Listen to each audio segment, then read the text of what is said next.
Moni nde mpungwepungwe uli nkati ku Bangkok ku Thailand. Kwapezeka kuti ku hotelo ina akuiti Grand Prairie Hotel ku Bangkok kwapezeka anthu amene anachita check-in. Poyamba anali anthu 7 onse anabwera mosiyanasiyana, anali malo mosiyanasiyana, komano anali ndi meeting anthu aja pa 14 July. Apezeka kuti anthu onse aja apezeka omwalira, apezeka okufa mu room ya munthu mmodzi. Momwe anali ndi meeting imo munapita medi ukapanga clean mulungu muja wakapeza kuti anthu onse atani afa. Ndi anthu anali akudabwa chichitika njani, anthu chapha anthu andi chani eti. Ndi apolisi kuyamba kufufuza peza kuti anachita check-in mu hotel muja anali anthu 7 koma mmodzi anabwerera ku Vietnam, anthu onga ku Vietnam. Ndamanda kuti chapha anthu anjani. Nde atayang'ana hotel apeza kuti anthu amene analowa sanatulukenso. Munthu mmodzi, mayi mmodzi, dzina lake Sherin Chong, anaitanisa chakudya. Meeting iyo inali mulumwa iyeyo. Anaitanisa chakudya ya anthu onse aja 6. Anthu atandatani, anthu analowa mulumu kuti akukapanga meeting kaya, komanso akukadya momo. Nde Sherin ananena kuti afunanso anthu achabwese matipoti ati ndi maflasiki. Nda mamedi atabwera ma waitress ananena kuti tikhoza kupanga ni save tea. Nde iye ananena kuti ayi, ngotibweseni zakudyazo tea ndiphika ndekha. Nde maweta acha anasiya ma flask ndi zakudya zija nkumatani nkumapita. Anthu ena aja anabwera kulowa mulumu muja palibe wina aliyense analowa so mulumu moyo. Anali mu anthu 6. Mmene namazabwera medi next day kuti azakirine mpamene apeza anthu otani, anthu okufa. Anthu awiri azibambo anapeza akukhala ngati kuti agwa afera pafupi ndi chitseko ngati kuti amafuna kutuluka. Ena anapeza kuchipinda, ena anali pamene amadyerapo ngati pa sitting room. Nde zinali zodzetsa mpungwepungwe chifukwa ena mwa iwo machaza anali ma Vietnamese, anali ndi citizenship ya ku USA. Mpamene amafufuza kuti chapha anthu anjani chifukwa CCTV ikusonyeza kuti anthuwa alowa mulumu anali mokha, palibe wina aliyense amene walowa.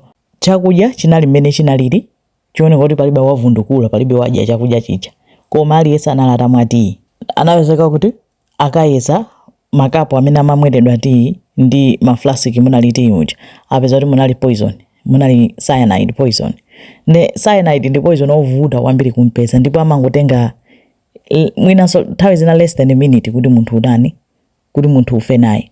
Nde apolisi amati kuti ndiye kuti zatheka bwanji, koma polingalira kuti palibe wina aliyense walowamo, ndiye kuti either onse anagwirizana kuti amwe afe olapo wina wapha ena onsewa nkudzipha yekha.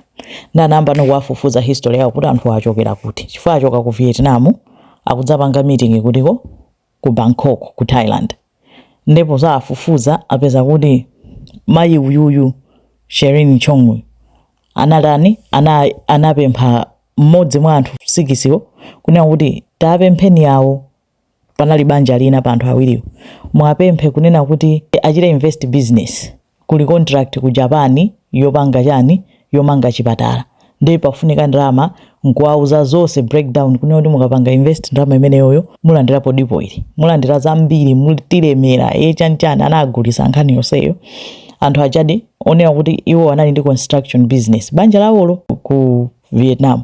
Anamveradi kukhulupirira nkupanga di invest, anapanga invest ndalama zokwana $278,000 kupereka ndalama zawo. Kenako kumadikirira kuti itachita invest ndalama zili kuti akuti tionapo dipo chipatala zili pati.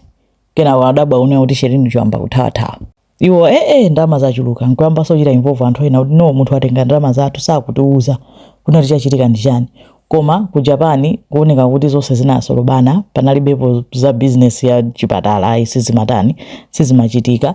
Ndeka ya ndalama zinadibwa, amakanika kuyankha kuti ndalama watani nazo. Ndi anthu amalimbana, amavutana, zinafika point yoti no, Sheriniyo ndi amene waitana anthu onsewo kuti okay, nonsenu bwerani tikumane tipange meeting ndikufotokozereni zachani pamene business ili. Anthu oti nkonawo sanalimba mtima kutani kupita kuti akukamva nkhani yachani ya business. Ndanasankha hotel imeneyoyo nkuwapasa tsiku kunena kuti pa 15 July tikakumana tikakambirane ndikakuuzeni zonse. Anthu odi nkupita. Ndeyeyo mulumu wakemo nkuyitanisa chakudya, nkuwauza ma waitress aja unena kuti mungondipatsa madzi ndi maflasiki ndipanga ndekha tea. Kenako anthu next day akupezeka kuti atani onse afa kuphatikizapo iyeyo. Ndi apolisi akukhulupirira kuti iyeyo Sheriniyo ndi amene wapha anthu enawo chifukwa chonera wakanika wayankha kuti ndalama watani nazo akusowa kulowera ndi anangochita decide kuti asandizunguzenso anthuwa kuwabweretsa onse pamodzi ali ndi cyanide ndikuwathirira mmatiyi angomwe onse nkufa nayenso nkumwaso nkutani nkufa kukhangati wango wadzipha nkuwaphaso anthu onsewo zoti mwezi zodabwisa kwambiri. Kunachitikako nkhani ina kuti ku Thailand kunali mzimayi wina amapanga zimenezo noti atenga ngongole ya munthu uja akayamba kuvuta kuti nakuti afuna ndalama yake amampasa poison pakana munthu oti amachuka kuti ndi serial killer ndeka amafuna otsatira amene yonse ndikuziwa koma akungoganizira iti nanga sipalibe umboni omwe ali nawo ndokhawo kuti anthu anabwera kuzakamba milandu ya ndalama zomwe iye anatenga ndipo chakudya anayitanisa ndiyeyo tiye anapanga ndiyeyo ngona akukhulupirira kuti iyeyo ndi amene wapanga chipongwe nkhaniyo ikadalibe kamwa kuti akuitani akuifufuzabe nde nkhani za makobidi ngongole ku Thailand zikomo kwambiri.